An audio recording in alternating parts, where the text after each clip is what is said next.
Salut Booktube! Aujourd'hui je profite de la parution, de la traduction d'un de ses derniers romans pour vous partager une des autrices que j'aime le plus à l'heure actuelle et il s'agit de Becky Chambers. Et la traduction en question qui va paraître aux éditions La Talente le 15 septembre est un psaume pour les recyclés sauvages, donc la traduction de A Psalm for the Wild Built, qui est traduit par Marie Surgé en France. Alors tout d'abord une petite présentation de l'autrice. Donc Becky Chambers, c'est une autrice de SF qui est la fille d'une mère astrobiologiste et d'un père ingénieur en aéronautique, donc c'est vrai qu'elle a toujours baigné dans l'ambiance de l'espace, avec une influence qui vient aussi directement de ses parents car ils lui faisaient regarder Star Trek et Star Wars depuis qu'elle est toute petite. Et cette importance de l'espace, finalement, pour elle, n'a fait que grandir au fil des années, et même si elle s'est détachée de la dimension plus scientifique de ses parents, elle a conservé cet amour pour l'espace, cet amour pour la science-fiction, et par la suite, elle l'a retraduit dans ses romans. Elle admet elle-même avoir toujours voulu écrire des romans et avoir eu des idées d'histoire et de petits textes qu'elle écrivait depuis qu'elle était enfant, et donc maintenant, c'est un petit peu la consécration parce que c'est devenu une référence dans la SF en 2022. Et elle a une histoire assez originale pour une autrice, notamment une autrice américaine, puisque son premier roman a été financé par Kickstarter, ce qui n'est pas très commun aux États-Unis. En fait, elle a publié en premier en auto-édition, elle vivait de petits boulots et elle a perdu son emploi et donc elle n'avait plus d'argent pour continuer à vivre, et donc elle a lancé ce Kickstarter pour pouvoir terminer son roman et elle a reçu assez d'argent pour pouvoir terminer ce roman. Malheureusement, elle n'a pas trouvé à ce moment-là de maison d'édition qui accepte de publier, donc elle l'a fait en auto-édition, ce qui n'a pas vraiment marché, parce qu'en plus elle l'admet elle-même, elle n'est pas douée pour la communication. Et ensuite, à une convention, elle a rencontré une éditrice qui a lu par la suite son roman et qui a accepté de le faire publier quasiment en l'état. Et donc elle a été publiée pour son premier roman, A Long Way to a Small Angry Planet, chez la maison d'édition Hodder et Stoughton. Et donc ça, c'est le premier tome de sa première saga, qui est la saga des Wayfarers, traduit par Les Voyageurs aux éditions La Talente toujours. Et depuis, donc, elle a écrit ces 4 tomes de sa quadrilogie qui est maintenant terminée. Il y a un novella qui s'appelle To Be Taught If Fortunate, traduit Apprendre aussi par bonheur. Et enfin, maintenant, sa saga Monk and Robot, qui comporte pour le moment 2 tomes, et donc c'est le tome 1 qui va paraître en français. Et donc tous ces romans sont parus chez La Talente en français, en tout cas jusqu'au premier tome des Histoires de moines et de robots qui va paraître donc le 15 septembre. Personnellement, à l'heure actuelle, j'ai lu 3 tomes de la saga des Voyageurs, son novella et le premier tome de Monk and Robot. Donc je commence à connaître un petit peu le style de Becky Chambers. Je me garde les derniers un petit peu pour espacer le plaisir et pour garder un petit peu de plaisir en attendant le tome 3 de Monk and Robot, parce que j'ai besoin de Becky Chambers dans ma vie quand ça ne va pas trop et je veux pas tout lire d'un coup. Donc comme je l'ai dit au début, Becky Chambers écrit de la science-fiction. Au fil de ses différentes sagas, elle va aborder plusieurs sous-genres de la science-fiction, avec la saga Les Voyageurs qui est plutôt proche du space opéra. To Be Taught If Fortunate, ce sera plutôt de la hard SF, de la SF très tournée vers la science et très réaliste. Et sa dernière saga, Les Moines et Robots, est un sous-genre qu'on appelle le solar punk, donc une dimension un petit peu post-apocalyptique dérivée du cyberpunk, mais avec une connotation plus positive et plus positive sur l'avenir de l'humanité. Parce que ça, c'est quelque chose qui est très très important avec Becky Chambers, c'est que c'est toujours de la science-fiction très positive. Elle est un peu la figure représentative à l'heure actuelle de ce qu'on appelle le hope punk. Donc c'est de la science-fiction positive qui va mettre en évidence de la gentillesse, de la tendresse, avec une vision vraiment presque idéale de l'humanité, de l'espace et de la vie en communauté. Cela ne veut pas dire qu'il n'y a pas des choses mauvaises qui se passent, mais la façon d'écrire, le style d'écriture et l'axe qui est pris est toujours résolument positif, et je trouve que ça fait énormément de bien. On va tourner plutôt autour de l'utopie plus que de la dystopie. On va tourner vers des personnages aimants, des races aliens peu belliqueuses finalement, et des résolutions de situations qui vont être au-delà des conflits ouverts, directs, et plus un petit peu subversifs, un petit peu plus dans l'échange, dans la discussion. Et avec une narration qui est vraiment toujours centrée sur le positif, sur voir la beauté. Et la narration de Becky Chambers voit vraiment la beauté dans les choses, la beauté autour de nous, et voit les choses avec un regard, j'ai envie de dire, presque idéalisé. J'ai des souvenirs dans Mon Ken Robot parce que le thé a une place importante dans ses romans, et où elle va décrire la bouilloire en disant la danse magique des bulles ou quelque chose comme ça. Et je trouve que pour décrire quelque chose d'aussi simple, c'est si positif, c'est si beau. On imagine vraiment les bulles qui dansent et je trouve que c'est un peu une représentation parfaite, ce genre de citation de la plume de Becky Chambers, qui fait vraiment que du positif et je trouve que c'est des romans qui font du bien. Quand dans la SF on se retrouve souvent avec des dystopies assez horribles, avec des endroits où tout le monde se combat à longueur de journée, où des gens vont s'enfuir, des gens vont montrer la discrimination chez les aliens, etc. On se retrouve avec des choses assez pessimistes, assez horribles, ou alors c'est du post-apocalyptique, etc. Et là on a Becky Chambers qui est vraiment le rayon de soleil un petit peu de ce genre, et c'est des endroits où on se sent bien. Je trouve qu'on ouvre un livre de Becky Chambers, et c'est un petit peu, ok, elle te prend par la main, et on va se mettre coucouné auprès du feu. Bon, en ce moment, près du feu, c'est pas forcément le meilleur endroit parce qu'il fait très chaud encore. Mais quand même, on va se coucouner, on va se lever dans un petit fauteuil et on va prendre notre temps et on va profiter d'un moment où on va se sentir bien. Et je trouve que ça, c'est la meilleure chose des livres de Becky Chambers. C'est des livres où on se sent bien. C'est juste beau, c'est juste doux, c'est ça, c'est vraiment une caresse. C'est des livres doudous quoi, c'est des livres doudous, des livres chocolat chaud, peu importe comment vous les appelez. Ces livres réconfortants qui moi me font toujours penser à ces moments où par exemple pendant la période de Noël on est sous la couette avec un chocolat chaud devant la télé, enfin on est bien, il n'y a aucun souci qui vient nous embêter, tout est que positif. Si vous avez un petit peu peur de la science-fiction, je pense pas que ce soit un frein pour lire Becky Chambers parce que c'est vrai que Becky Chambers essaye de faire quelque chose qui est très accessible, elle le dit elle-même que ça puisse être lu par tout le monde, que ce soit par des gens qui ont vraiment l'habitude de la science-fiction ou par des gens qui sont nouveaux au genre. Je pense que c'est une très bonne porte d'entrée pour s'introduire à la science-fiction avec des choses qui sont pas trop tarabiscotées, pas trop à partir dans tous les sens notamment. Et notamment si vous avez une facilité avec le space opéra, la saga des voyageurs est vraiment très accessible pour vous. Je reviendrai juste après sur toutes les sagas pour les présenter rapidement pour que vous puissiez savoir lequel est le meilleur à lire pour vous en premier. Et de toute façon vous allez tous les lire à la fin parce que c'est tellement parfait qu'on est obligé de tous les lire.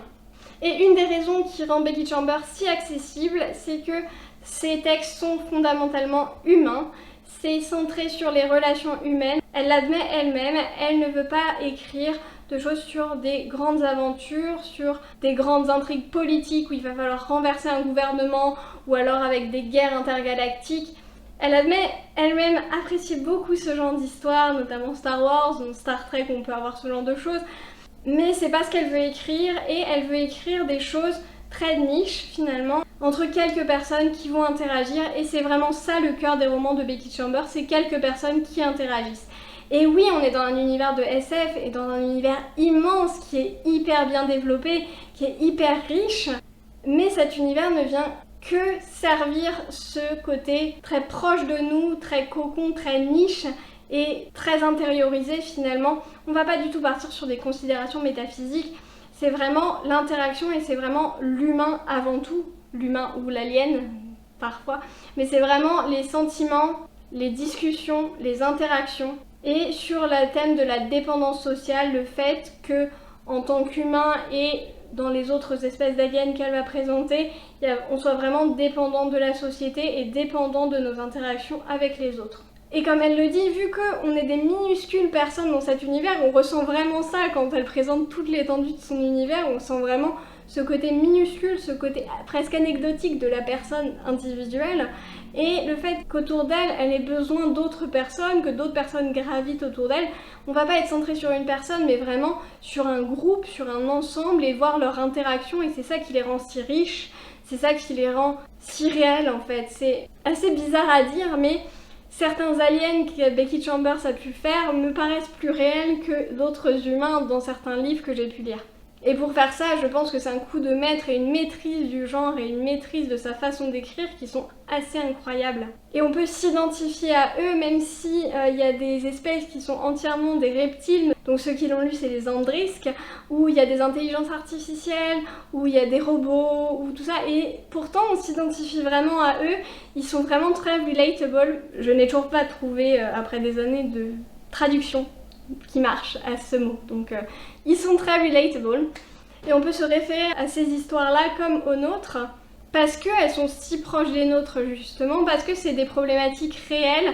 On va pas être sur de la prophétie, sur de l'histoire de l'élu, sur la personne qui doit changer l'univers, pas du tout. On va vraiment être sur des histoires à taille humaine, concentrées à un endroit dans un groupe de personnes.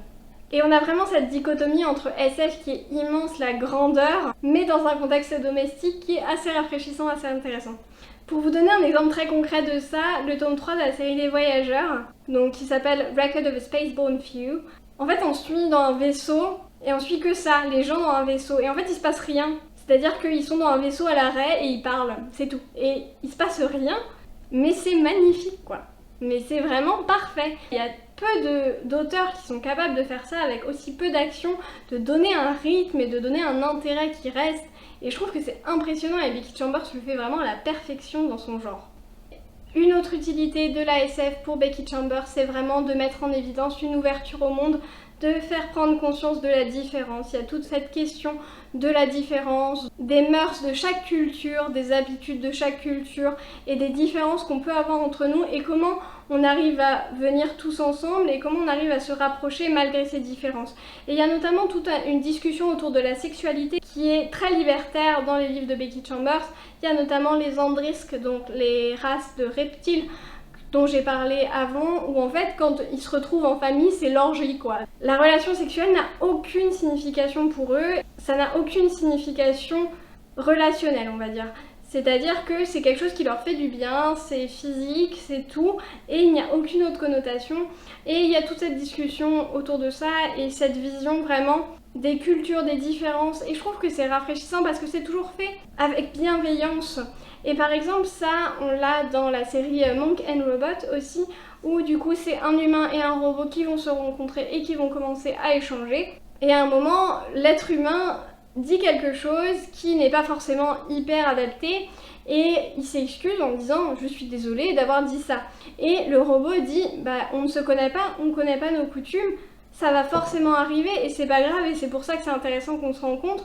Et je trouve que ce genre de discours en 2022 où on ne peut plus rien dire, où tout est offensant, même le manque d'éducation et le manque de compréhension d'autrui, finalement c'est important, c'est intéressant parce qu'on a vraiment ce jeu là-dessus, on a vraiment que, bah oui, on se connaît pas, on connaît pas la culture de l'autre, on sait pas comment l'autre fonctionne, on peut pas tout savoir, on peut pas être parfait, et ce genre de bourde, bah ça arrive, et il faut les dénoncer, il faut montrer que ça, telle chose, c'est pas forcément acceptable, ça peut être mal pris, mais voilà, on explique, ça peut être mal pris, si l'autre dit « ah ok, je savais pas, maintenant je le sais », et ben voilà, tout le monde a grandi, c'est mieux pour tout le monde, il n'y a pas besoin d'insulter les gens et de les bloquer sur tous les réseaux sociaux, peut-être. Et forcément, il y a aussi pas mal de représentations LGBT dans ces textes, avec notamment le personnage du Monk and Robot qui est un personnage non-binaire. Ce n'est jamais quelque chose qui est étalé en long, en large, en travers. Ce n'est pas quelque chose sur lequel Becky Chambers va faire sa pub. Et ça fait du bien aussi. La seule chose pour laquelle on le remarque, c'est que le personnage est appelé par they. Je sais pas encore comment ils vont le traduire, peut-être par IL, mais je ne sais pas encore. On verra quand ça sortira chez La Talente. Mais en fait, c'est la seule façon de laquelle c'est adressé, et c'est juste qu'il va demander au robot à un moment s'il a un genre, le robot dit non, et lui il dit moi non plus. Voilà, ça s'arrête là. Le non-binaire s'arrête là, et c'est bien parce que ce n'est pas le centre du récit, et c'est ok. Maintenant que vous avez compris toutes les raisons pour lesquelles vous devez lire du Becky Chambers, je vais vous présenter donc les différents livres qu'elle a pu écrire pour que vous sachiez par lequel ou lesquels vous voulez commencer.